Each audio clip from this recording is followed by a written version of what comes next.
Good afternoon, everyone. The governor just presented the executive budget. I think everyone should have it, and it's posted on the website right now. I am going to go through the financing plan and talk through how both the investments and how we finance it as a follow-up to the governor's presentation. It's helpful to start where we were a year ago, last January. Last January, the state was looking at a revenue shortfall of $39 billion over a 4-year period. We had the blue line here is the pre-pandemic projection, and then the yellow line was the projection post-pandemic or in the middle of the pandemic. This was largely resulting from the economic impacts of the government, of the shutdowns, and also the surges that were actually happening in January of last year. So in January, what we faced was we had uncertainty. Federal funding was uncertain. When we put out the executive budget last year, vaccinations had started, but the question was, would they actually work? Would they be enough? Restrictions were in place both in New York State and across the country, and that obviously impacted economic activity, not just in New York, but all across the country. And then COVID cases, again, were surging nationally. Today, we find ourselves in a very different place, January of 22. COVID cases are surging, but as the governor's been talking about, we're starting to see meaningful declines. Pandemic restrictions also are significantly reduced from what they were, and their impact on economic activity is significantly decreased. On the funding side, billions of dollars in federal aid has materialized and has started to move. We now know that the vaccinations are abundant. People now have first, second, and third shots. And we know that the vaccinations are working to decrease the severity of COVID-19. So that's also helped the economy move forward and come back from where it was in January of last year. State revenues are also recovering far faster than anticipated. This is a national trend. But in New York, because of the impact of the financial sector, we're seeing it probably a little bit more profoundly. But we also saw a bigger decline than in other parts of the country. But we're in a strong financial position now as a result of the increase in strong tax receipts, a very strong stock market, and the federal aid from the pandemic, all of which were unanticipated in January of last year. There are still risks, but we start off in well-positioned from a budgetary perspective. The economic outlook, real U.S. GDP surpassed its pre-recession peak. So we were talking about whether or not there was a lot of talk whether there was going to be a V-shaped recovery, a U-shaped recovery, and depending on, there's obviously an uneven recovery, which we'll talk about. But overall, GDP was very strong and grew past its pre-pandemic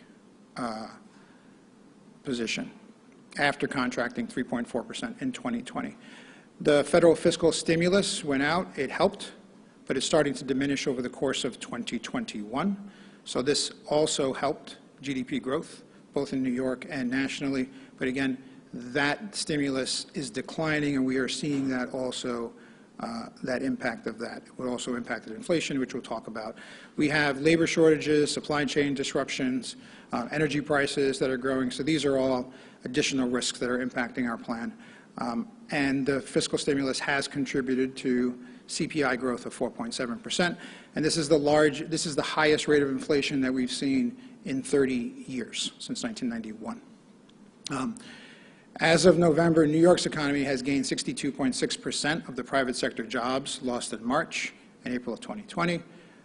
New York State's employment is projected to grow by 4.5% in 23, and private sector growth is expected to grow by 5%. State wage growth actually fell in 2021, right? But New York State wage growth is projected to increase by 11.4% in 2022, and that's mostly due to strong bonus payments and a rebound from the unemployment losses in the prior year. The fiscal stimulus, again, is starting to wane, right? And we expect that there will be interest rate hikes in 2022. So we have modest growth in 22 of 1% and 1.1% for personal income. But that's coming off of right, large increases this year. So if you look at just real U.S. GDP growth and unemployment rate, you see the dramatic decline that occurred, and you also then see the recovery. This chart shows both U.S. GDP and the unemployment rates. So both of them, the unemployment rate dropped dramatically, but then you can see it just as dramatically is recovering, and GDP growth again is surpassing where it was pre-pandemic.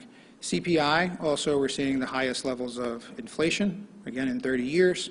We expect that to wane off as we get into 23, and that is largely the result of the end of the spending, the stimulus spending, the recovery spending from the federal government. The percent change in employment, we had seen very significant decreases in employment in New York State. New York State suffered more than the rest of the country, largely because of it started here, and then also the result of the density of the cities. And cities across the nation saw similar impacts of COVID. We are now recovering in jobs, but New York is lagging the rest of the country. And it's actually two parts to it, New York City versus compared to the rest of the state. If you look at the rest of the state outside New York City, the job recovery is tracking more closely to the rest of the nation, while New York City's employment recovery is lagging. And it's lagging mostly in the lower wage sectors, service industry, travel, and tourism. So if you look at employment related to 2019, right, we'll see 20, 21, and 22 are plotted on this table. You can see the recovery in jobs in 22, right, in most industries. But if you look at leisure, hospitality, and other services, which are almost on the bottom of this table, you'll see they were impacted the most, nearly 30% job losses, and they are recovering the slowest. So the impact, and that sector is important to across the state, but in the downstate region particularly, so we're watching those. This is in contrast to the wage growth we're seeing, and that's largely because the wage growth is directly related to the financial sector and parts of the economy that did not, while people were impacted in their offices, they were able to work from home. Sectors where you had to show up and face-to-face, those areas suffered the most. So here's the unemployment rates plotted again, and you can see it peaked, New York State and U.S. Both New York State and the U.S. are seeing sharp declines in unemployment, which are starting to decline at a slower rate. And again, the New York's blue line here is still higher than the rest of the nation, but that is largely because of the anchor of New York City right now in terms of unemployment, not in terms of wages. So New York State income and the employment outlook here, again, we are showing a recovery, both in employment, personal income, and wages, returning to more of a normal period of growth as it was in the pre-pandemic period. And again, there are risks associated with these forecasts. But as you can see, most of the other sectors, we're projecting growth in almost every sector actually, even travel and tourism, but we're seeing a lot of growth in the finance and insurance industry. New York's was more dependent on finance and insurance industry sectors or fire sectors over the last 10 years. Our revenues have diversified significantly, so we're not as dependent on that sector. However, the financial sector is driving a lot of the growth. So we go to the 2023 financial plan overall. So in the mid-year financial plan update, the governor set aside 15%, or started to set aside 15% of spending in reserves. The idea was the recovery is uncertain, how we're recovering from the pandemic is uncertain, and the level of revenue growth is unprecedented, and the state's reserves were lacking. So the intent in the financial plan was to begin saving money and putting money into reserves so we're better prepared for future risks. If you all recall, when the pandemic hit, we did not have enough reserves, obviously, to make it through the pandemic. So if it wasn't for the federal funds, we would have had to do reductions of up to 20% last year. I think the executive budget last year showed reductions of up to 20%. Once we got the federal funds, we were able to remove those cuts. If we had reserves, then we would be able to have done the same thing in the absence of federal funds. As a result of the revenue increases, we are putting 15% in reserves, and we're able to eliminate our out-year gaps. So in the mid-year, and again in this executive budget, this will be the first time that the Division of Budget has published a financial plan in New York State with 0 out-year gaps. So there'll be no out-year gaps in the plan period. We are also adding 26 and 27 to the financial plan to also show that there are no gaps as far out as 2027. And that's just to demonstrate that as the federal funds fall off, we still have no out-year gaps, even without the federal funds. And we spread out the federal funds over multiple years to avoid a fiscal cliff.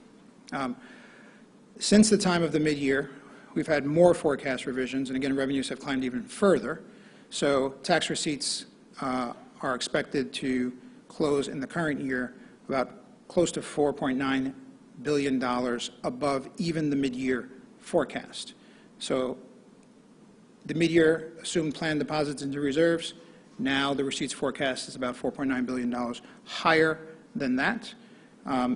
So I'll go through how we spend that additional $4.9 billion. Also, spending has decreased, and the spending in school aid claims as a result of schools not being open all the time, so some of the expense-based claims have been reduced. The stock market has contributed to the pension spending for the state going down, and local governments. Debt service, we've seen better rates. So, and we've used some of the coronavirus relief funds to offset states' payroll expenses. So one of the eligible uses of the coronavirus relief funds is police and other payroll expenses. So we use that. The CRF funds had to be committed by December 31st of 21. So we fully committed the $5.1 billion in the CRF.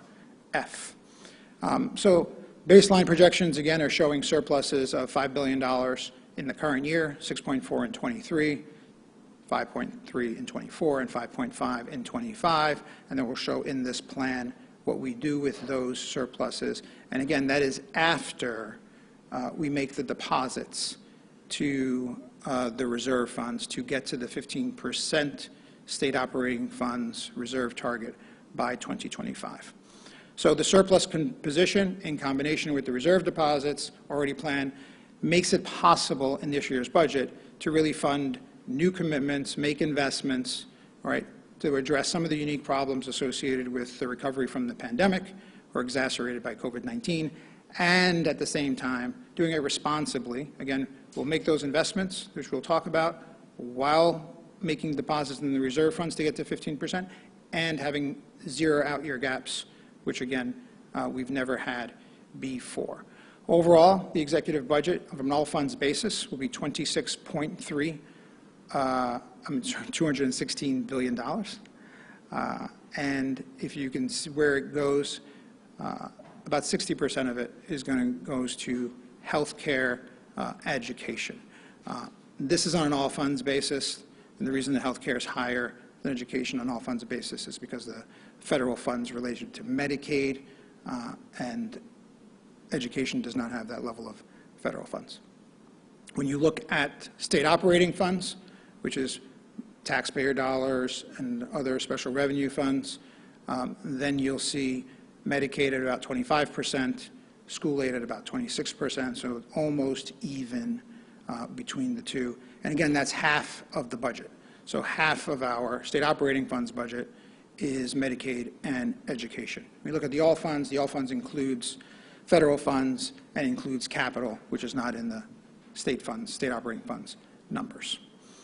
So the all funds for 22, we project it's going to close this year at about $212.9 billion. And then the growth rate in the governor's executive budget to last year on an all funds basis will be about 1.6%. The reason it's low is because a lot of the federal funds fall off, because again, on an all funds basis, you're counting federal funds. So the federal funds fall off, and that shows 1.6% increase. On a state operating funds basis, we're looking at a $3.6 billion increase, $118.8 billion. And again, that's a 3.1% increase, which is below the projected rate of inflation for 23. That's driven by what's driving the increases: school aid, 7.1% increase in school aid, or $2.1 billion. And that is the second year of a commitment to fully fund foundation aid. Last year, the investment was close to $3 billion. This year, it's 2.1. Foundation aid portion of that is about 1.4. And this is purely formula driven. So we're taking the foundation aid formula, we're fully funding it, which was the commitment, and that has school aid growing at 7.1%. On the Medicaid side, there's a lot of investments that we're making in the Medicaid space and in the healthcare space overall, and that's largely trying to deal with the impacts on the healthcare industry as a result of COVID-19, and hospitals, nursing home, home care, and the workers have all been impacted dramatically.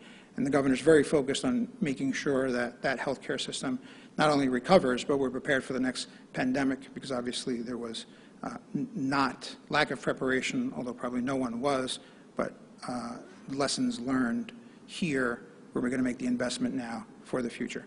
Agency operations are growing by 1.2%. We do make targeted investments in both personnel and also wage investments in the current workforce. The decline is largely a result of a decline in workforce that you're seeing everywhere. The state is not immune to that. So overall, the financial plan overview, right? The executive budget provides for balanced operations in every year through 2027. So again, there are no gaps through the entire plan period, and we add an extra year just to demonstrate that there isn't a fiscal cliff associated with the fall off of the federal funds. Spending growth is 3.1% in 23, which is below the rate of inflation, which I believe is about 3.3. The out-year growth is driven by school aid and Medicaid, and at the same time, all of these commitments are sustainable over the plan period, and with the current year surplus of $5 billion, largely used to fund one-time expenses. So we did not want to ramp up spending based on surpluses that then recur, and then you're not able to make those investments later. So where does the surplus go? We make, in this budget, there are about $7 billion in proposed actions that are not permanent spending, so they're one-time costs. They don't contribute to out-year gaps, but they're critically important. $2.2 billion for property tax relief. That's taking some of the surplus, giving it back to 2 million New Yorkers. This $2 billion will be set aside for pandemic recovery initiatives. The goal of that is to work with the legislature and identify what are the most targeted investments that we need to make, but we set that aside for one-time pandemic recovery initiatives. $1 billion goes to the new 5-year capital plan. So we have a 5-year capital plan for highways and bridges. It's across the state. It's $32.8 billion, and we put some hard dollar funding in there, which the governor mentioned in her speech this morning. $1 billion for healthcare transformation. We're also setting aside $1 billion in a reserve for transformation for the healthcare industry. Again, we're learning lessons every day in the healthcare side, and we wanted to set that money aside, so also to work with the legislature and identify the priorities for healthcare and transformation. $1 billion goes for bonuses for healthcare and frontline workers. That number is actually larger, closer to $2 or $3 billion when we add in federal support for those numbers. So there is some match and some federal resources that we have identified as well that will also go to bonuses for direct care, frontline healthcare workers who are still dealing with the pandemic as we speak across the state. And then $350 million is for pandemic relief for businesses and some of the travel, some of the Broadway, music industry, those kinds of parts of the sector that have been impacted most severely. They were starting to recover before Omicron, and then as you have all seen, a lot of these performance venues had to shut down again, and those venues are critical for the economy, particularly in the downstate region. So while we're making, again, all of these investments, at the same time, we're still making the deposits to reserves, and we still have a balanced plan. The spending growth, we talked about this. This is where it's going. You see school aid is at 7.1. The number for Medicaid, that is just the Medicaid cap number of 4.7%, because we increased the global cap to 4.7. Actual spending in Medicaid, all in, is actually over 6%. So school aid is 7.1% as a result of the funding foundation aid, and Medicaid is actually over 6%, which is not reflected here. And you can see overall we're at 3.1, and inflation is 3.2. The financial plan overview, this is the base budget surplus. So these are the revisions to the financial plan, which show $6.4 billion increase in 23, followed by 5.3 in 24, followed by 5. So these are the receipt forecasts that we're seeing this year, how it follows through to each one of those years. So this enables us to both make the investments while also making the deposits to the reserve funds. So then we talked about these, but we have the homeowner tax rebate credit, middle class tax cut acceleration. There was a middle class tax cut that was supposed to be phased in. We're accelerating that to 23 so that people can just get that faster. The small business tax relief, there's the healthcare frontline worker bonuses, which we discussed. There's a COLA 5.4% for all the human services agencies. Higher education, which fund new operating aid for both SUNY and CUNY, and then mental hygiene. And then there's other, again, PAYGO capital and other items. But as you can see, the important line here is you start off with those surplus numbers on top, and we end up with zeros on the bottom, and that's fully funding all of the spending through the years and the gaps. These are the out-year gaps. This is the history. We can take that first bar and go back as long as you want. There are always gaps. This is a roll-up of the 3-year gaps. So after when we present every executive budget, we also present the gaps for the next 3 years. So those are the 3 colors that you're seeing there, right? So those are the following 3-year gaps. So if you look at 2010, during the executive budget in 2010, there were out-year gaps of $24.7 billion over the next 3 years. And then those are the gaps from 2010, again, through 21, as you can see. In 22, after we got the federal money, it was $3.4 billion. And then from 23, 24, 25, 26, and 27, we have 0 out-year gaps. Federal relief. We took the federal relief, and it's a direct financial plan benefit for us. It came in 3 forms. This FEMA aid is just still coming in. And we've spent all of the CRF. Again, that's the yellow here. And that had to be spent by December 31st of the current year. We received $12.75 billion in 21, and we're using that over 4 years.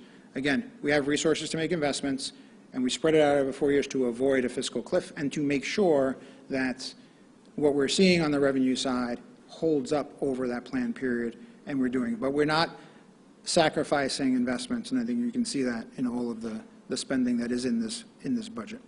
The remainder of the 5.1 had to be spent by December 31st, and then we use 2023. We have $2 billion reserve in 23, 2.25 in 24, and then 3.6 in 25. And again, we go out in our financial plan to 26 and 27 to just show that even when those fall off, we still have a balanced plan. $12.75 billion was the amount in revenue shortfall that we received from the American Rescue Plan. We've calculated a revenue loss for the period of $9.9 billion.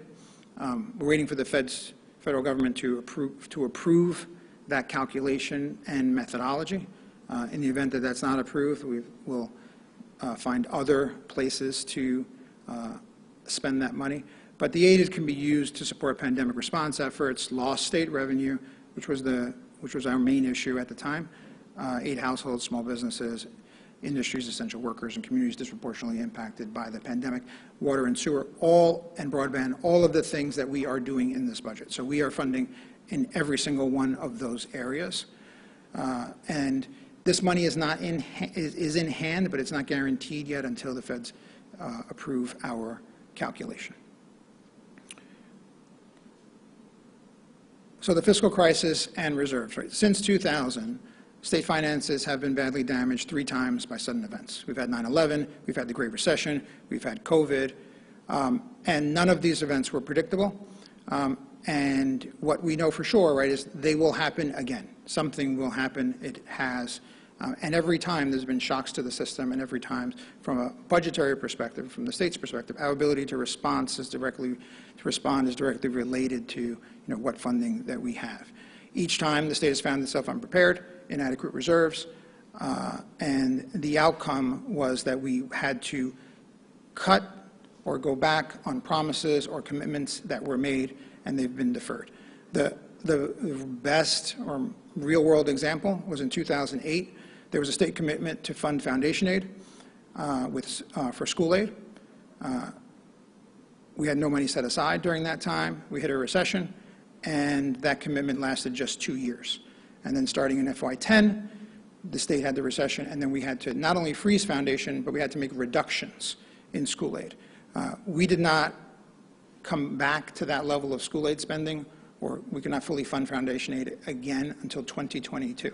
So it took from 2008 to 2022 before we recovered.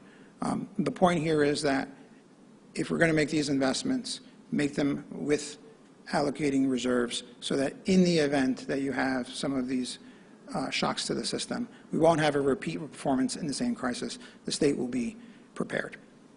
Reserves are the best defense for repeat performance. At Governor Hochul's direction, in the mid-year budget, we started the plan to put reserves aside by 15%, and this budget fulfills that commitment with a reserves deposit of close to $5 billion in the current year and each year until we hit 15% of state operations spending. And again, there are no gaps in the out year when we're doing that. Experts across from the Government Financial Officers Association, Center for Budget Policy Priorities, all recommend for any size of government having 15% in reserve in order to avoid cuts, right, at a time of an economic downturn. The federal government doesn't have to keep money in reserve because it's an economic downturn.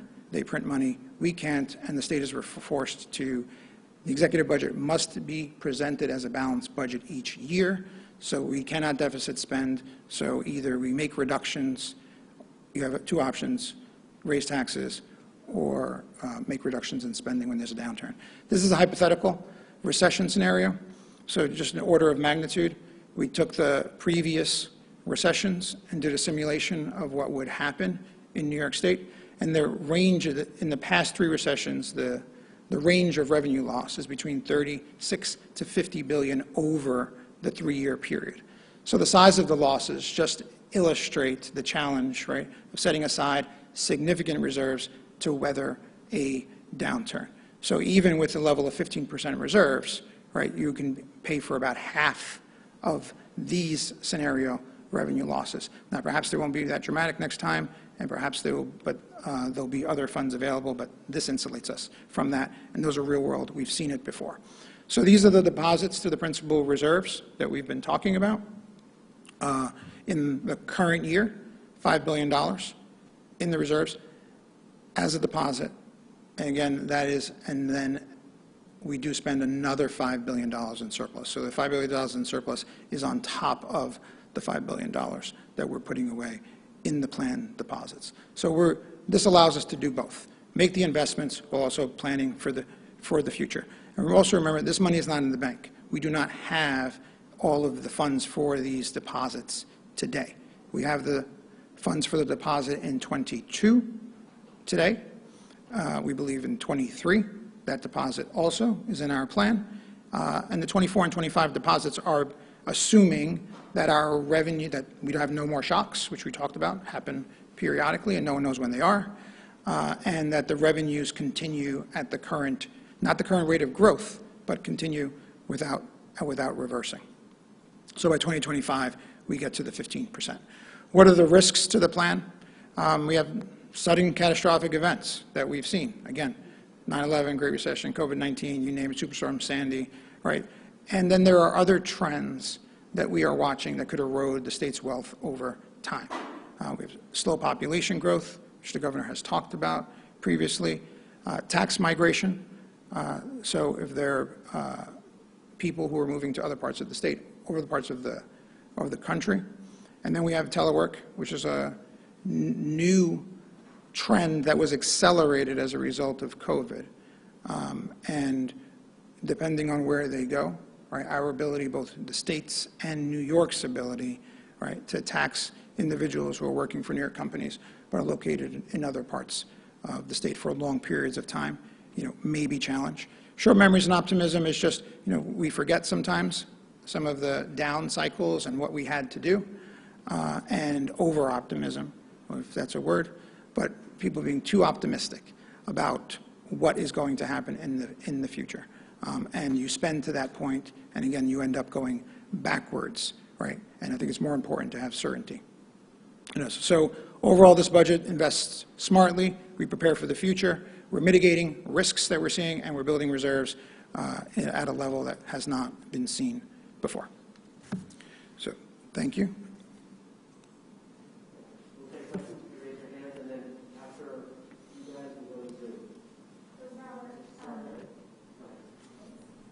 So does this include any talk of rolling back the corporate tax increases from last year that I know they're in effect with 2024, and then we're washing cash, but is there any consideration there or in the following years? No, the focus has been on building the reserves first before we talk about those. There are some small business tax cuts here for small businesses and a targeted, but we're not undoing, the tax increases that were done last year. The tax increases that were done last year were also designed specifically to fund the increases in foundation aid. So we're fulfilling that commitment. It's tied directly to those increases, which were to fund that. So those are lining up, and we're continuing those commitments. Did you use any of the surplus funds or federal funds for that in order to keep up reserves as opposed to again the tax increase? I would say no, because again, we're trying to track one-time spending with one-time resources and have ongoing spending tied to ongoing programs, to ongoing resources. So the taxes are ongoing resources. They'll continue. The federal spending is not. It's one-time, so we wanted to tie that to one-time spending. So I have, hi, Robert. Hi. Karen DeWitt. I have some gambling-related questions. I noticed you had the numbers on the mobile sports betting. First, wondering if that was higher than anticipated rate of gaming that happened. Also, the budget allows for 3 new casinos. Would those be in the New York City area, or where would they be located? So the current law just didn't identify where the casinos would be located. It was just, so we're not changing that. All we're doing is reauthorizing the 3. There'll be a competition for them, and there is, there's always going to be a concern about creating competition amongst the 4 that are upstate, but there's no specific designation that they have to be in New York City. And on the mobile sports betting, I think we've seen it has been, its launch has been a success. We have over 600,000 unique accounts that were created in the first week. It's closer probably to 700,000 by now. So I think, some of the concerns, I think we're seeing it play out. People seem to be very engaged, and I think all of the participants, both on the player side and on the gambling side or the corporate side, are all seeing what they expected. We expected our revenues will meet our targets both this year and next year, if not exceed them. I think we are now #1 in the nation in that regard. And I think what's different about our program than other programs is that 50% of those revenues go to education, and as opposed to other parts of the country where they mostly go to the private sector. So the budget book mentions that the governor is proposing to subject all vacation rentals to state and local sales taxes. I assume that applies to Airbnb. Could you confirm that, and could you just elaborate on any other significant new sources of tax revenue? So that's not a new source of tax revenue. Under current law, you're required to pay taxes on all of those. And the issue is that there's not a clear mechanism for collecting it. About 35 counties have entered into side agreements in order to collect it. So what happens is someone who's using one of those platforms, right, has to individually, supposed to, collect the tax and then remit it, and because there is no mechanism for them to do it. So the industry is asking so that we don't have 35 different counties coming up with their own schemes. The taxes are in law, so there's not new taxes. This is, if there's a hotel occupancy tax, you're supposed to tax it. If there's a sales tax, it's supposed to be taxed. So this just, puts them, instead of avoiding the tax or making it difficult for people who are participating in these platforms, right? This would establish a way for the platform to charge the tax and then remit it to the state. So that just clarifies what is current law, because unfortunately, without the ability to do that, there is no mechanism for any of these to collect the tax. Just to clarify, there's no significant sources of new tax revenue for the state in this. There are no tax increases, right? That's a current law. So there are no tax or fee increases in this budget. Robert, how is the state affording to cut taxes this year for the middle class, especially with all the pandemic costs? And in regard to the tax rebate, the property tax rebate mentioned, how many New Yorkers are expected to qualify, and what's the anticipated relief? So it's $2.2 billion, and there are about 2 million taxpayers who will be eligible. It's a progressive program that'll run off of, similar to the STAR relief program. So it's tied to STAR. It's tied to how much people pay in property taxes in relation to their income, and the benefit is a sliding scale based on that. It's capped at $250,000 income, which is the same cap that applies for the current STAR program. So, and those are relief checks, and again, we have a surplus. We're doing major commitments in spending, both on the education side, healthcare side, mental hygiene side, and all of these areas.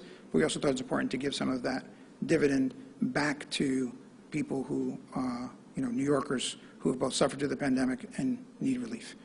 Okay, Robert, just to clarify, are you saying that, what is Governor Hochul's position on authorizing casinos in New York City?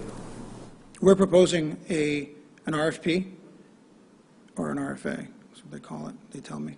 We're proposing an RFA that we will issue in order to get bids in so that we can select. There'll be a board that makes a selection process for casinos across the state. Largely the three will be, probably focused in the downstate area, but there's no restriction there, right? If we have to get some, a bid back that's dramatic, we're not going to exclude them. But the budget is going to, right now you have to wait till 2023, otherwise you have to pay a penalty to the 4 casinos that are operating. We're pulling that forward and saying, we're going to start this year, that process. We don't have a date. We have to wait for this to be passed by our legislature. But then we'll put out an RFA, get bids back, and make awards for the additional licenses if we have bids, that are, worthy of a new license. And then globally, about $3.4 billion just in FY23, kind of immediately out the door.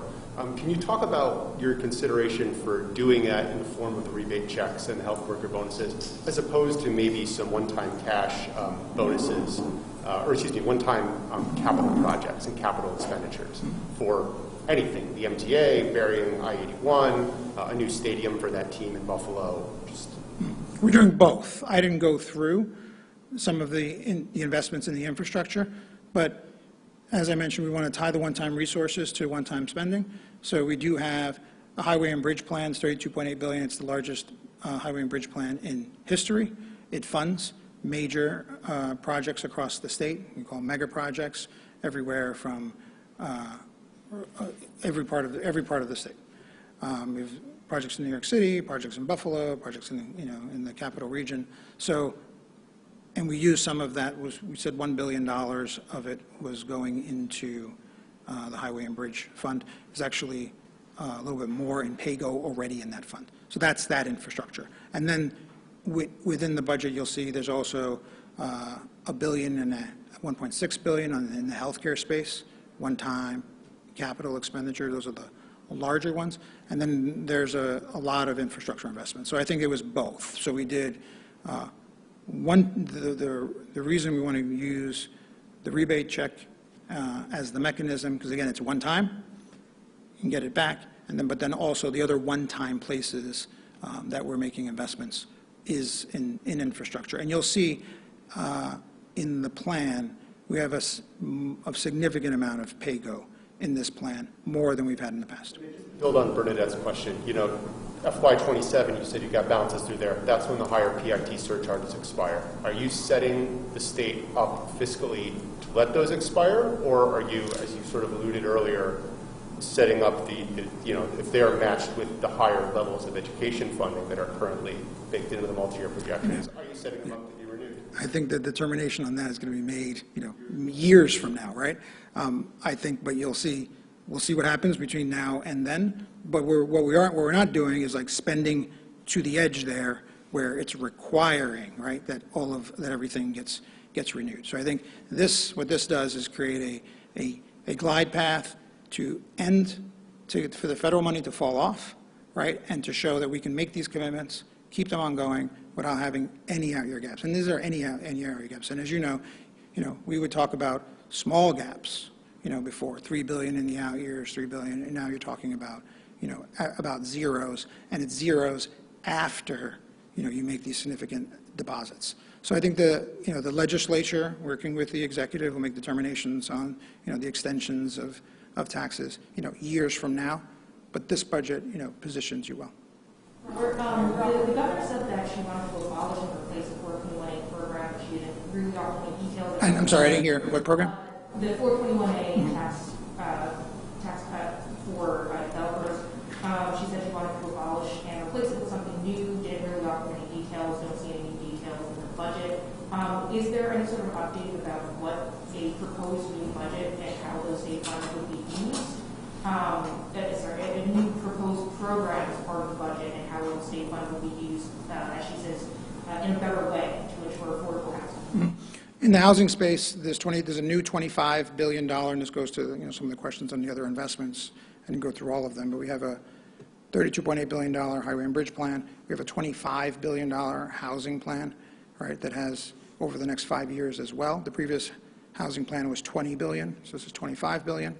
And then with regards to 421A program, the 421A program will expire, and there'll be a successor program that just tries to deal with making deeper affordability, right, for more people, and that will be in the bills that, if they're not, whenever they're posted sometime today.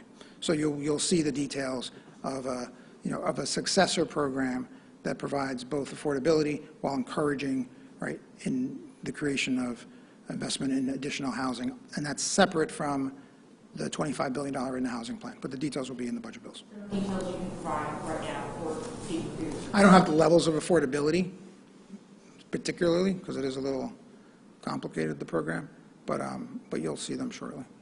Robert, I wanted to ask a question on the Medicaid program. I saw that the global cap was up to now 4.7. Can you talk about why that was raised from 2.9? And, at this point, what is sort of the need for this cap? And you see throughout many budget cycles, they're sort of playing around with what's included, what's happened, and what's not. And then also, I saw that you guys are restoring the 1% across-the-board cuts that happened at the end of 2019 to offset the $6 billion Medicaid shortfall. Is there any other things like that that are being reversed, those cost-cutting measures from NRT2 that are being reversed in this budget? Yeah. So there had not been any rate increases of significance in the Medicaid space in over a decade. And we were tracking revenues to what was affordable. And in the Medicaid space, that's why we did the MRT. And the MRT was designed to reduce the cost of Medicaid, to bring it in line with revenues, right? And I think you can see in the tables I went through, we had gaps in all of those years. So the rationale for the MRT is we have to help to close the gaps, and you can't have Medicaid spending growing at 6, 7, 8% when revenues are only growing at 2%, especially when that's 25% of the budget. So that's the rationale there. Now You said that it's growing by over 6%, but then the cap is 4.7. Yeah. And I know that there's some, some of those federal, some of those state, but I mean, if we traditionally see Medicaid growing by about 6%, why have the cap set below that rate?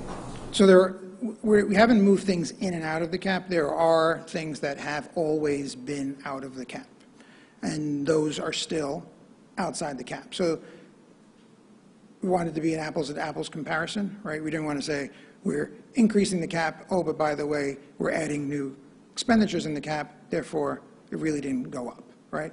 So what we're just doing here is saying, keeping it, all things being equal, the cap goes up. Why is the cap going up? Because two things. One is it wasn't tracking. It was designed originally to track to medical CPI, and it wasn't. So medical CPI was growing at higher rates than the Medicaid cap was, so costs were growing faster, rising faster than the cap. So this metric is directly tied to growth in the healthcare space. And then as a result of the pandemic, right, what we're seeing is there was a lot of damage to the healthcare sector, right, as a result of the pandemic, particularly also on the employment side, right? So we're seeing, right, the state is paying, contract nurses that we're trying to find. Everyone in the country is trying to find nurses, home care workers. If you look at the whole healthcare space, there are shortages of workers everywhere. Somewhere between 70 and 85% of the healthcare spend is for wages. So when we talk about increasing money in the healthcare space, a lot of that's going right to increase wages for healthcare workers. So no, only home care wages are not. So home care wages were not put in as it dealt with the minimum wage, but hospital funding, nursing home funding, all of that is running through the global cap. So the rationale is right now is, as a result of the pandemic, we see what's going on, we need to invest in that space. Is the global cap appropriate right now? No, because we saw that it wasn't tracking to CPI. And is it affordable? The answer is yes, because we've shown that it can be affordable, so we're making a larger investment there. It's similar to what we did on the education side as well, right? There was a education income growth factor, right, that was tracking education. The decision was that we wanted to fund foundation aid, right? We set aside that growth factor here, and it was always about, is it affordable, and does the current tax base support the increase? And here the answer is yes, as demonstrated by the deposits to reserves and the zero gaps. And then are there any of the MRT2 proposals that are being clubbed at in this budget, aside from that 1% plus 4% that happened? Yeah, and I would say the issue with it's 1.5%, and the issue there was it doesn't make sense to kind of keep the 1.5% on the board and then add, right, 1%. Then you're not doing anything. So the way it's structured is that we have to take away that in order for it. So it's either you count it as taking away 1.5%, or you just count it as increasing 1.5%. But you have to do both in order to get them just 1%. Otherwise, you're just going in a circle. David? However, could you clarify that the Western New York State funding would be through the pay infrastructure funding from the federal government?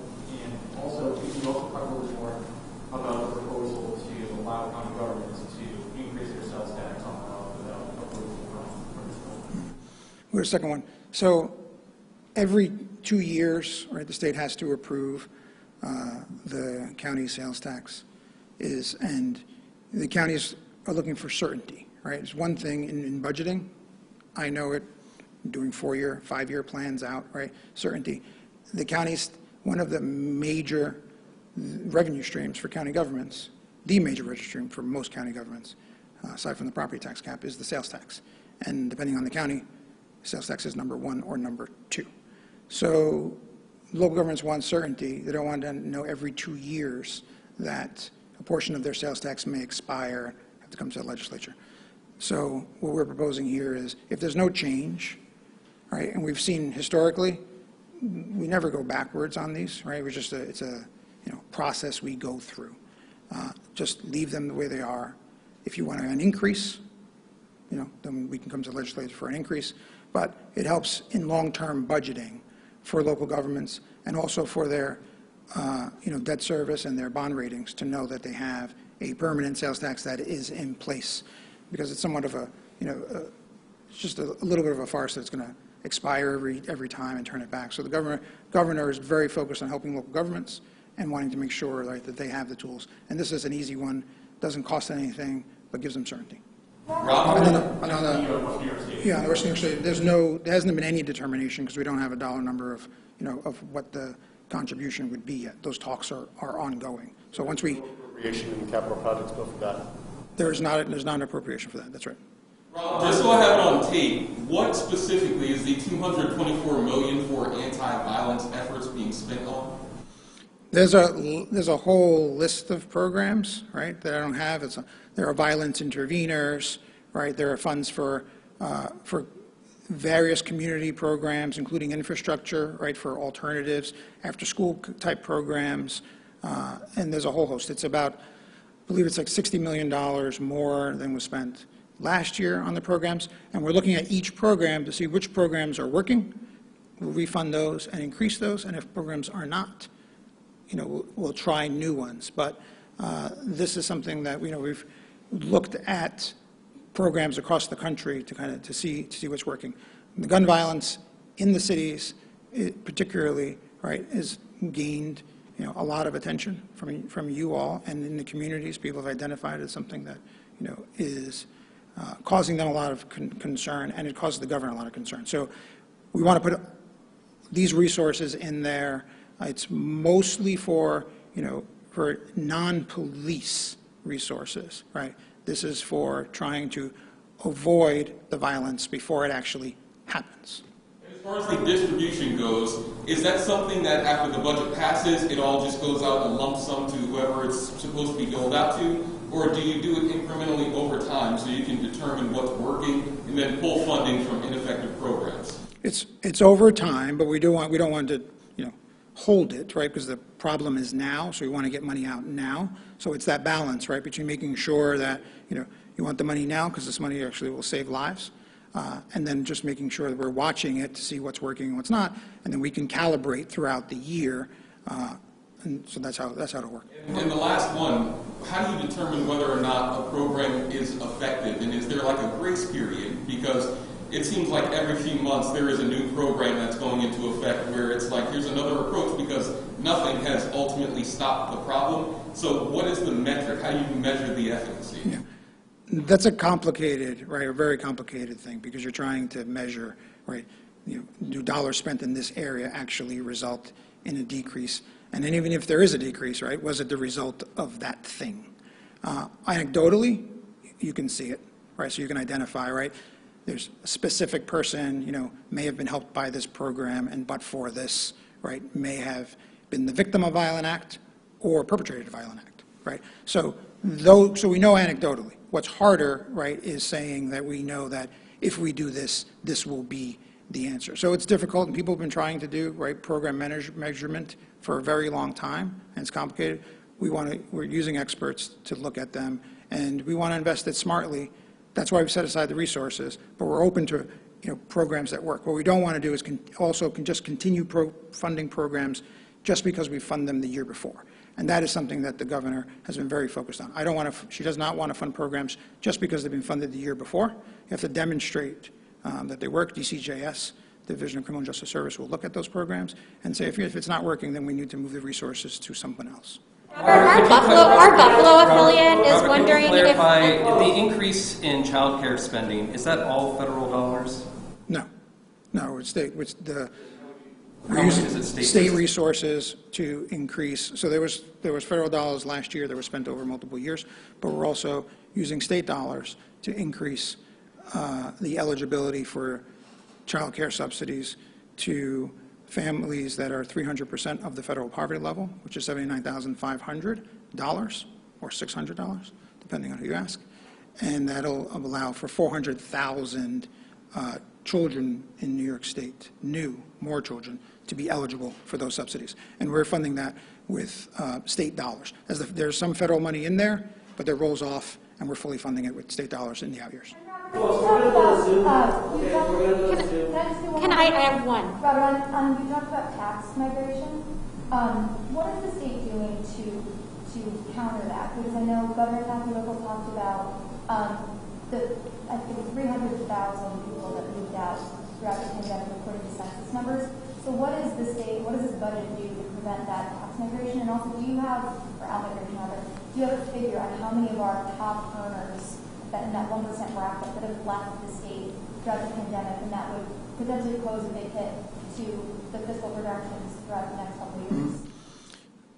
So we don't have exact numbers because this is also, right, it's complicated to see as people in and out. We have more millionaires now than we had before, right, because overall stock market's doing better.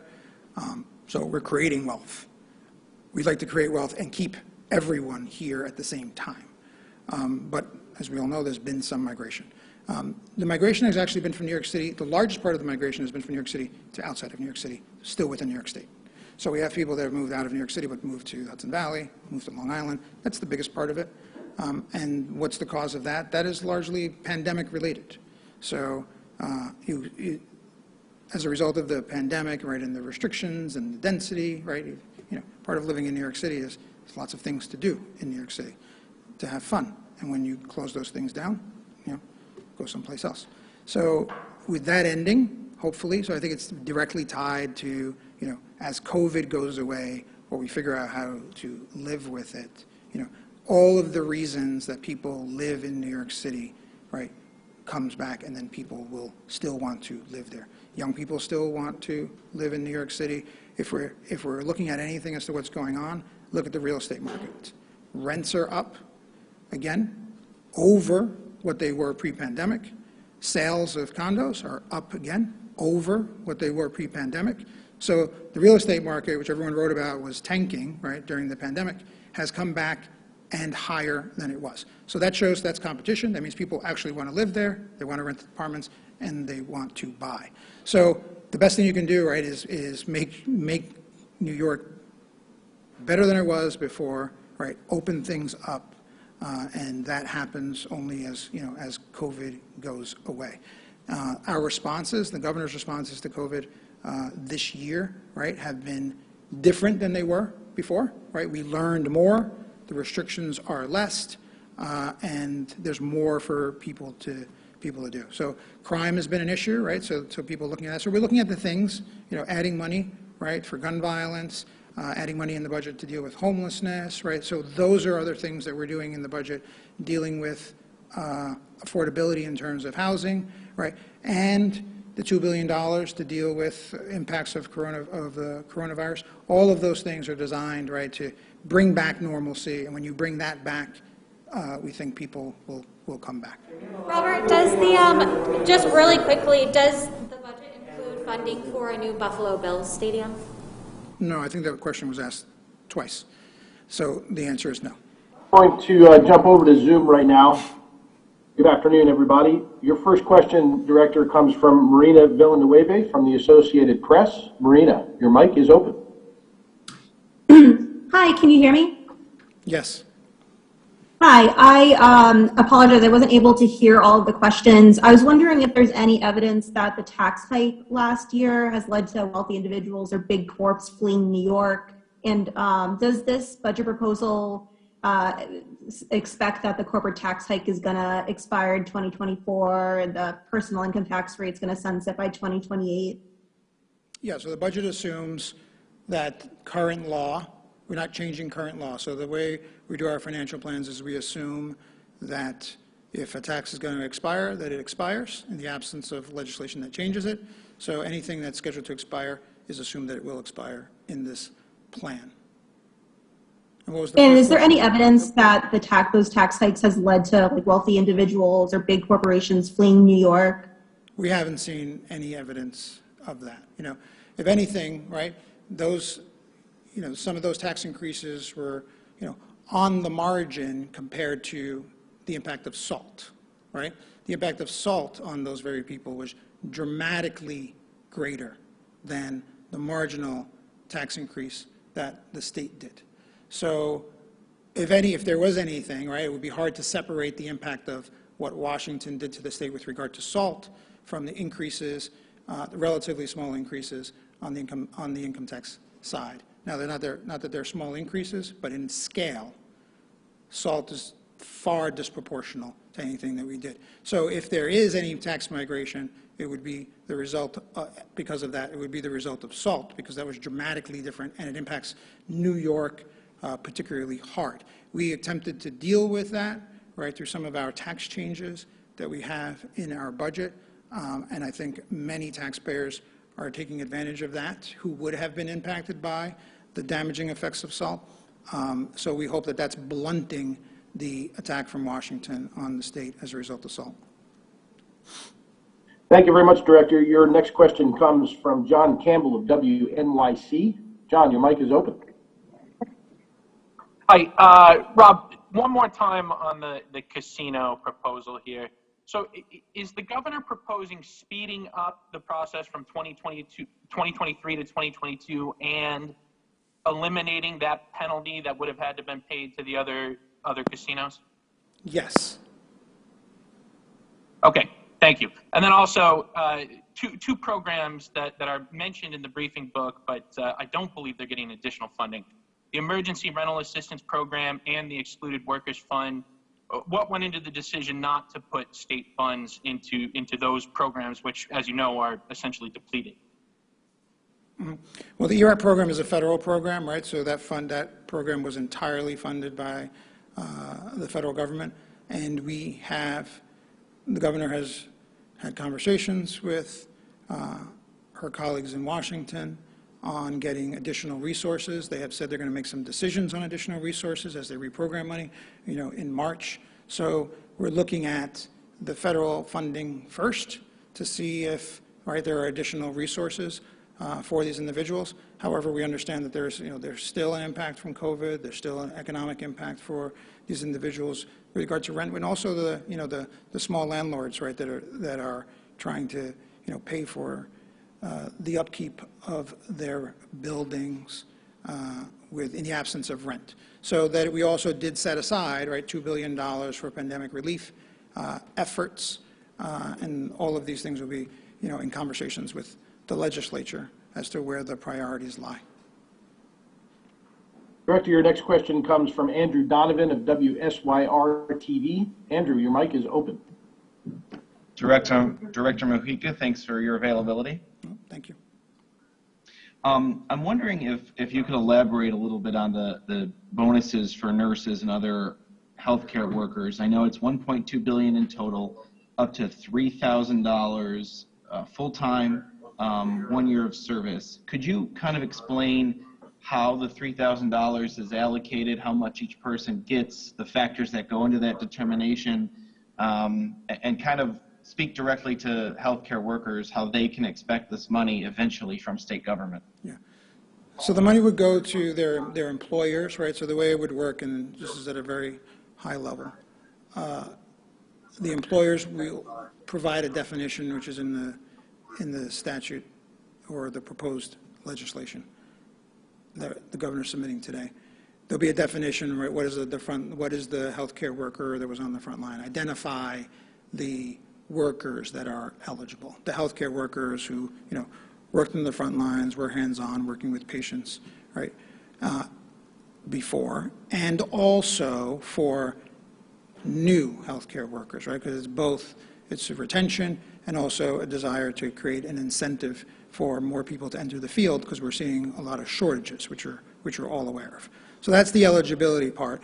You let the employer, right, this is the definition, they will then tell us, right, these are the people that are eligible, and then we will then provide those resources to the employer to pay those individuals. So it'll run from the state through the employer, which will go to the individual healthcare workers. For the full $3,000, it's for full-time workers.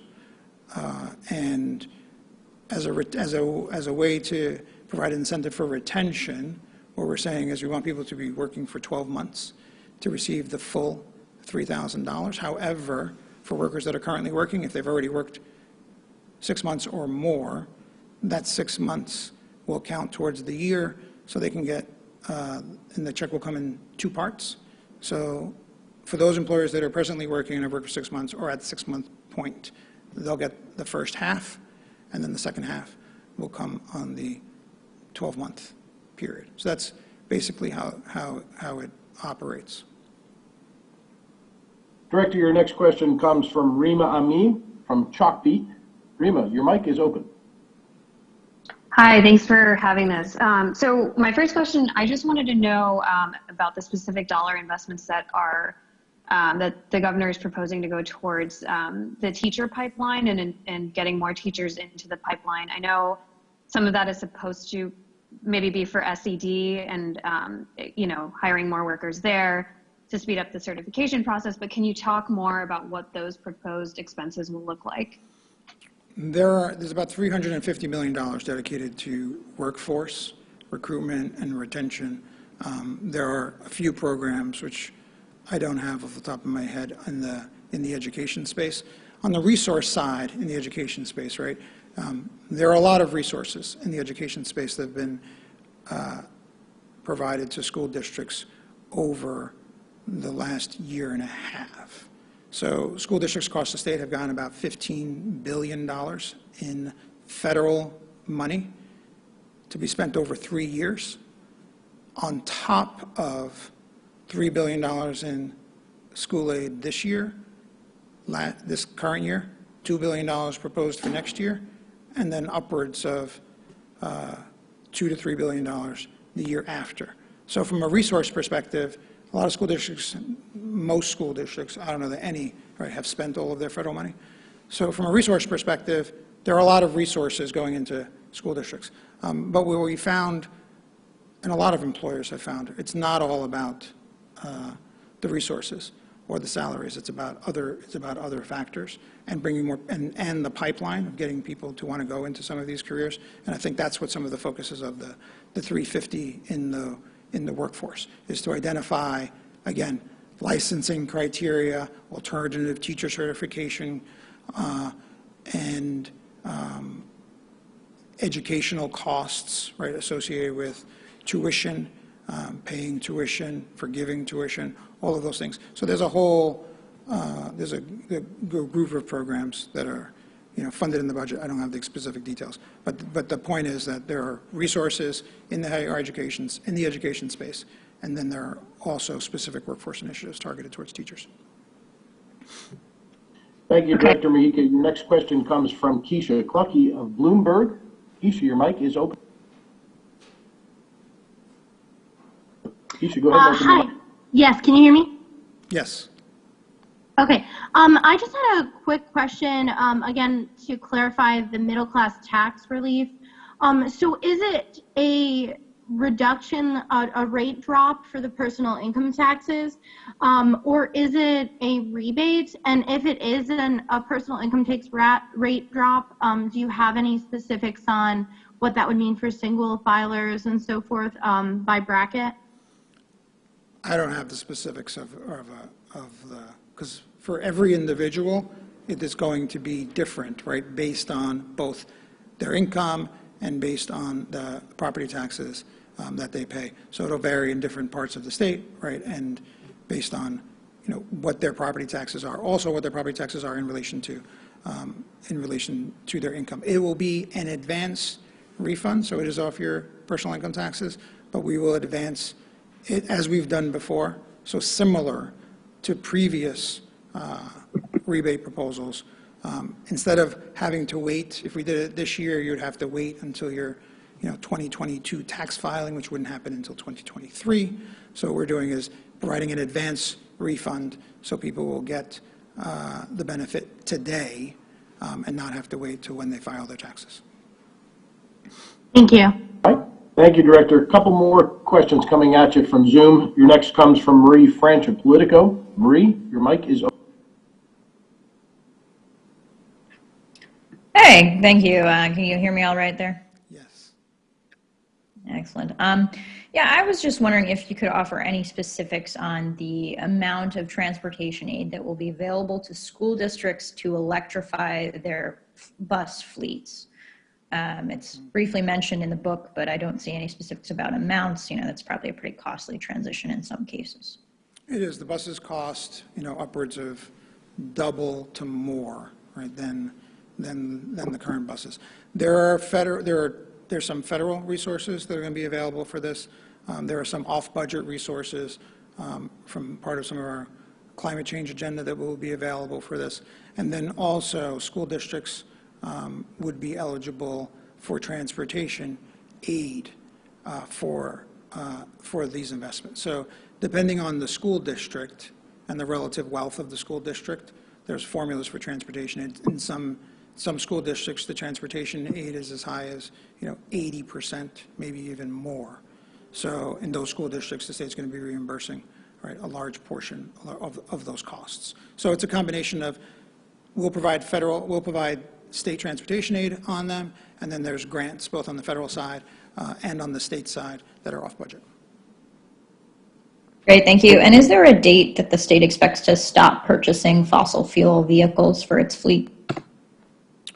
We are trying to phase it out. I forget the date that's put in there. We've put money in the budget to phase it out over multiple years. The light duty fleet, but I don't have the exact date. But it should be published in the materials that you'll get today.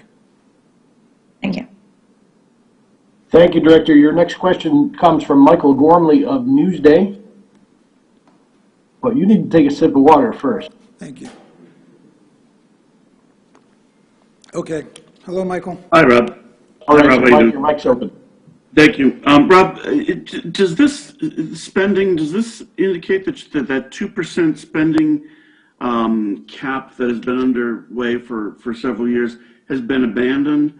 And then just to take them together, if that spending goes over 3% now each year, and the tax rebate is a one-time rebate, I mean, really, what are you looking for these people to address that issue of the exodus of people? It doesn't look like there's much other than some of these smaller benefits for people who are already here. And I know you've answered some of this question, but I just really, what's in here to change that exodus of people from the state? Well, it depends, right? You have to figure out what is, I don't know if it's an exodus, right? But there's an issue of migration, right?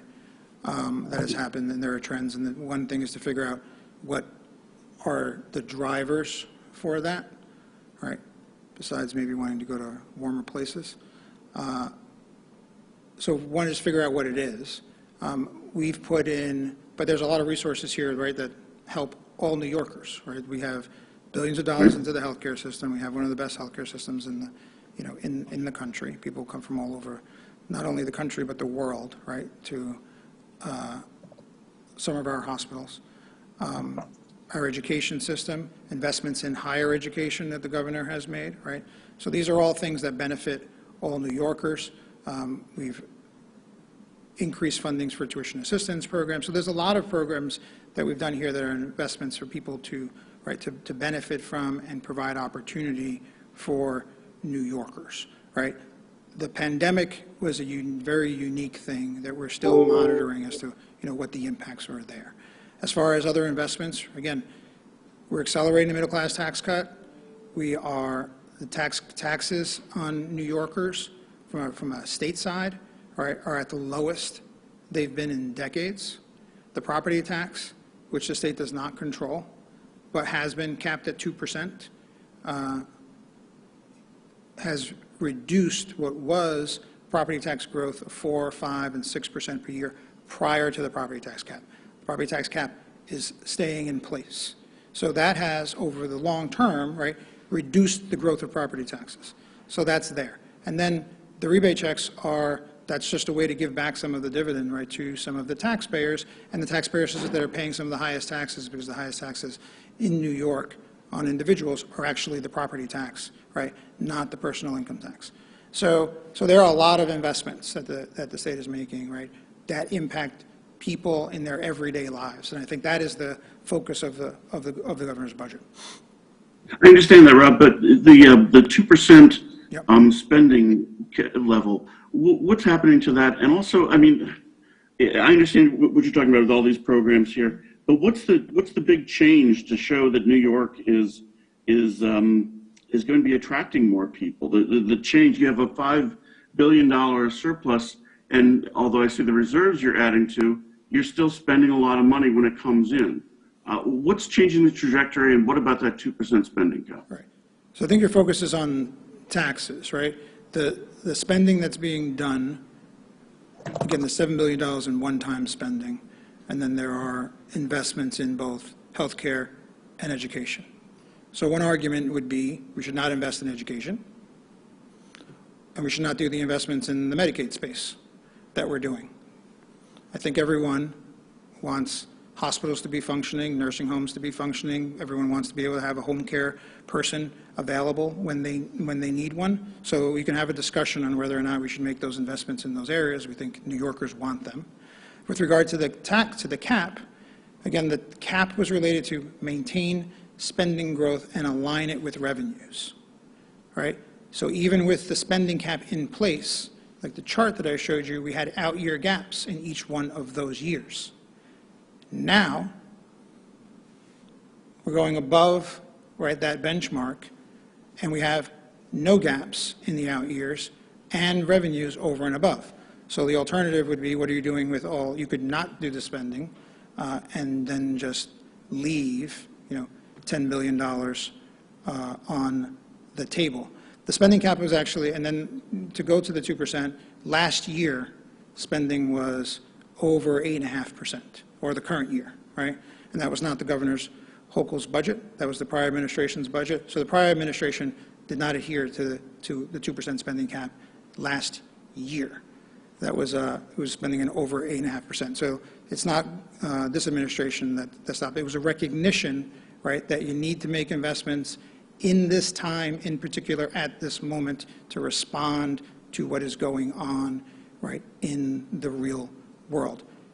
Governor Hochul does it responsibly while building reserves so that you don't have to raise taxes in an economic downturn, so that you have reserves to make sure that you're not cutting it, and the alternatives are not just either cut or raise taxes. Now we have reserves to kind of mitigate that. So I think it's a responsible plan. The alternative, if you kept to a lower spending number artificially, you would have, right, some of these other resources that would just fall to the bottom, would remain as surplus, and you wouldn't be able to deal with some of the priorities that people have identified, including, right, funding our education, funding our healthcare space. So it's a debate that could be had. We'll have that conversation with the legislature, and this is the executive's proposal.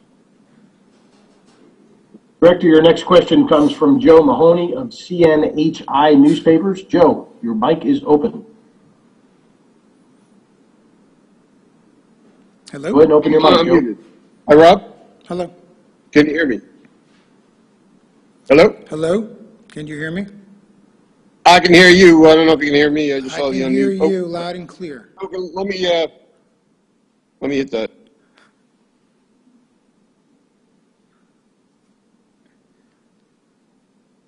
Can you hear me? Yes. Hello? No? Yes. Hi, Rob. Yes. Hello. Hi. On SUNY, I'm looking at two data sets. One indicates that 20% enrollment decline over the past decade. Another is the reduction in enrollment at K through 12 schools throughout the state, particularly upstate, over at least the last decade, and maybe over the last 20 years. So SUNY draws from K through 12, a certain percentage of the students come through New York public schools. Did you look at that when you decided to allocate $1.5 billion to both SUNY and CUNY over the next 5 years? And is there any concern over the enrollment situation at SUNY? Governor Hochul, during the Maladris scandal, talked about an overhaul of SUNY. Is there anything in this budget that backs that up, that deals with an overhaul of SUNY? Yeah, the governor has outlined a proposal for SUNY that was in her State of the State. SUNY's, they're in a search for a chancellor in SUNY, and she will propose an overhaul in conjunction with the new administration, right, at SUNY. With regards to the funding increases at SUNY, these are targeted investments. Adding additional faculty is important. We're looking at the enrollment declines. They're largely in the community colleges, not the senior colleges. It's a broader conversation about how many community colleges you have, and and are they providing all of the programs that are needed in this economy, and that is part of what the governor is talking about when she talks about overhauling SUNY and making it, the SUNY of the future. We've seen differences within SUNY and CUNY with regards to some of these enrollments, but these trends are not just SUNY and CUNY trends, they're national trends. So if you look nationally at publics, you will find similar enrollment declines in institutions across the country. So it's a broader issue relating to higher education, not just SUNY or CUNY in New York State. You add, right, the pandemic on top of that, right, and it kind of distorts the issue. But we're aware of the long-term trends. The privates are seeing them as well. The community colleges see a little more profoundly. So the answer is yes. We're aware of those numbers.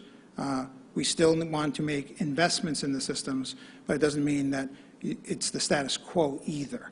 And I don't think the governor is satisfied with status quo. And so we'll be looking to make sure that those investments are made appropriately for the very reason you talk about.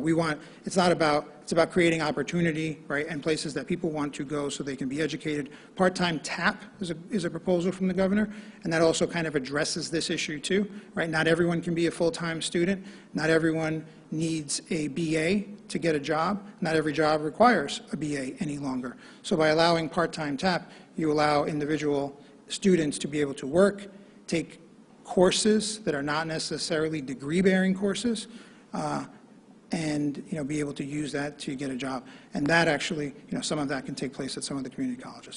So funding is part of the solution. It's not the only part of the solution. The governor recognizes that, and that's why she's proposing the SUNY overhaul. But that will take, it takes time to turn around that ship. Thank you. Thank you, Director. Your next question comes from Casey Jones of the Allegheny Hope Community News. Casey, your mic is open. Good afternoon.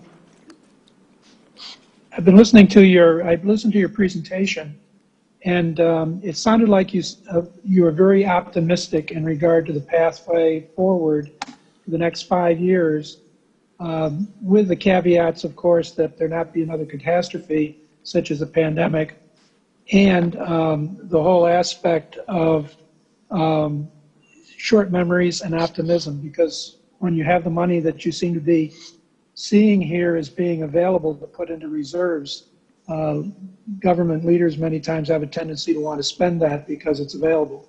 Would the assessment be correct in regard to your optimism? Seemed pretty optimistic. It's cautious optimism, right?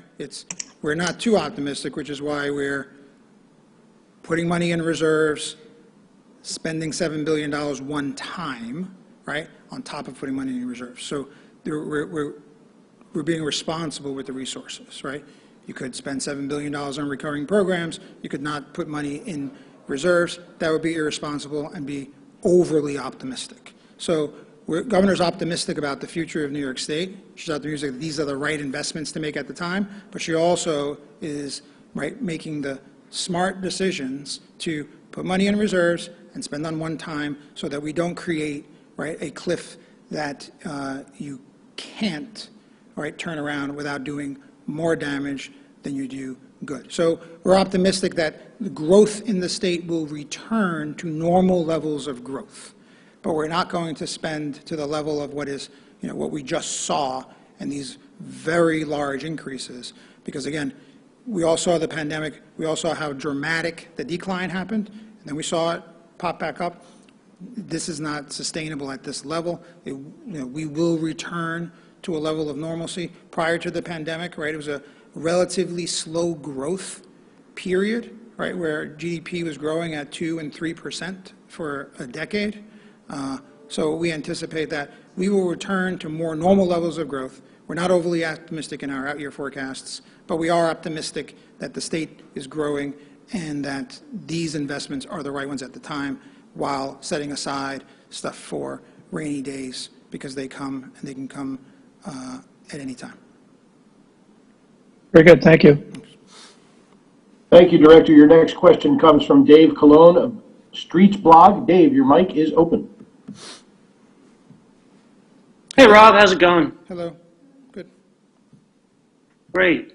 You're an MTA guy, so I'm sure that you're aware that General Lieber was on the record at the end of last year saying that it's time to reconsider long-term revenue sources for the MTA and treat it more like an essential service, police, firefighters, so on, and fund it that way.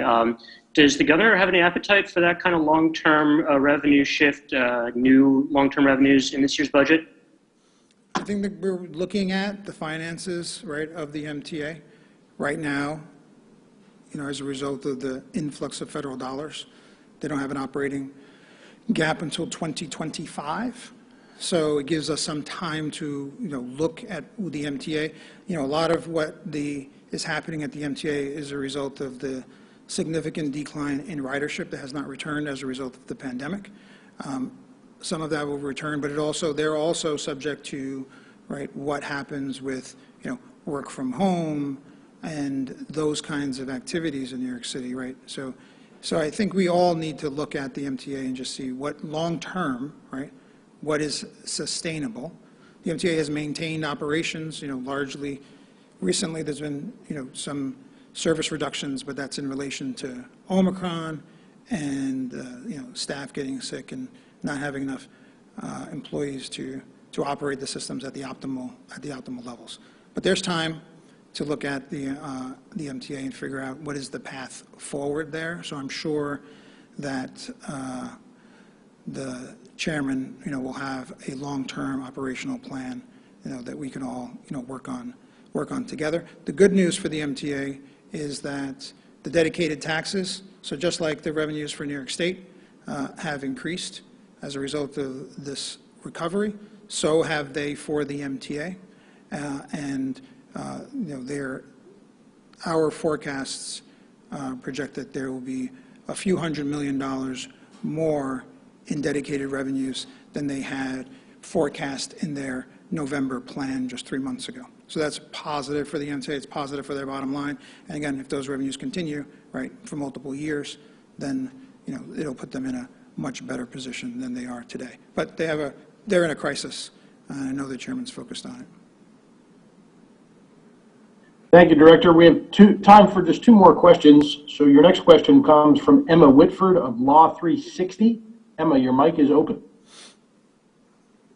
Hi there. I had a quick question about the $2 billion for pandemic recovery initiatives. Is that all state dollars? That's the first part of my question.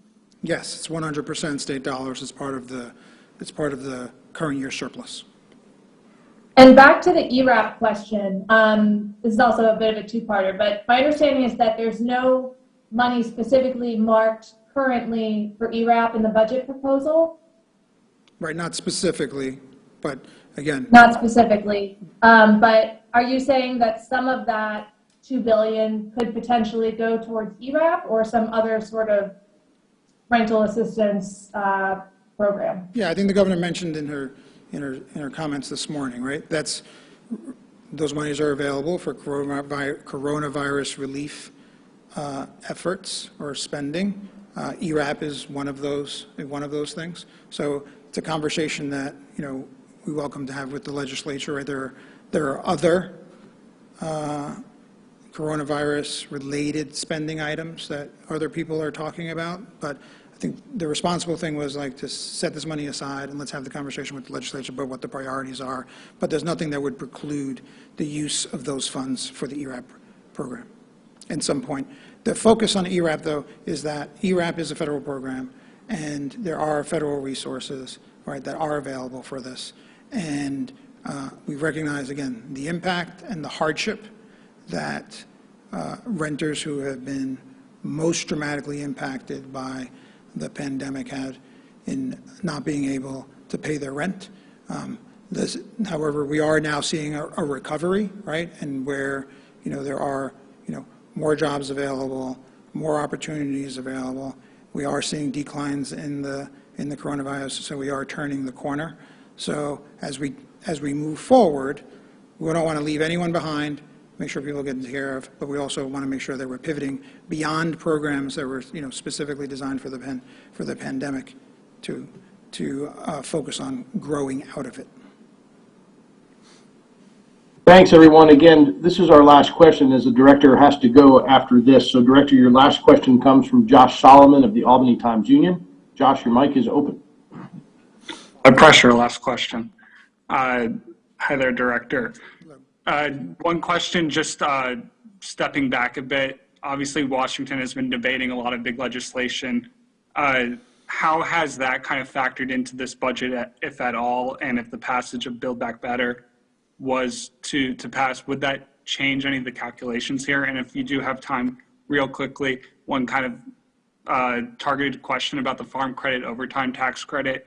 There's a line in the budget book about it. If you know, to what extent is that there to fully cover overtime, especially if the threshold is lowered? Yeah. So I'll start with the tax credit. It is designed for that purpose, right? So it's designed to help mitigate, right, the impact of that if there is a decision there. Farmers are impacted by lots of changes, right? We have programs in there dealing with climate change, right, how it impacts them. There are new environmental rules, legislation, right, that impact farmers. And we want to make sure that we have, right, farmers in New York State, a local food supply, right, particularly when you have supply chain issues, as we have seen. So it's important to invest in our farmers and make sure, while the governor wants to do, right, the right thing with regards to the workers, also making sure that we can mitigate the impacts on the farmers themselves. So that is what that tax credit is for. And with regard to Build Back Better, I think we were all really looking forward to a lot of the investments in Build Back Better. And I don't have a crystal ball as to what's going to happen in Washington, but it would be very good for New York, right? And it hits on a lot of the things that the governor made investments on. She did not make investments, right, waiting for Build Back Better, because we have to move forward, right, notwithstanding what's going on in Washington. But there are a lot of investments in Build Back Better that would be very important for New Yorkers. So we're hopeful, right, that they find the path forward there. Legalized marijuana, that's been something that's been slow just to get started, but there's some language in there about licensing fees. So what year are we going to see that revenue, and then when does it come to full fruition? We expect licensing fees to come in 23, and we also expect some sales in 23. So, but the license fees, we expect them all to come in 23, but very not much on the revenue side in 23. Most of that's kind of in the out years, right? The governor was, very focused. It's one of the first things that she did when she came into office, right, is appoint the board and get them started. We've been actively funding them. They're making strides and moving forward, and we do expect licensing fees to come in this year. Calendar or fiscal? And yeah, we expect some sales at the end. Yeah. And I just have one more question.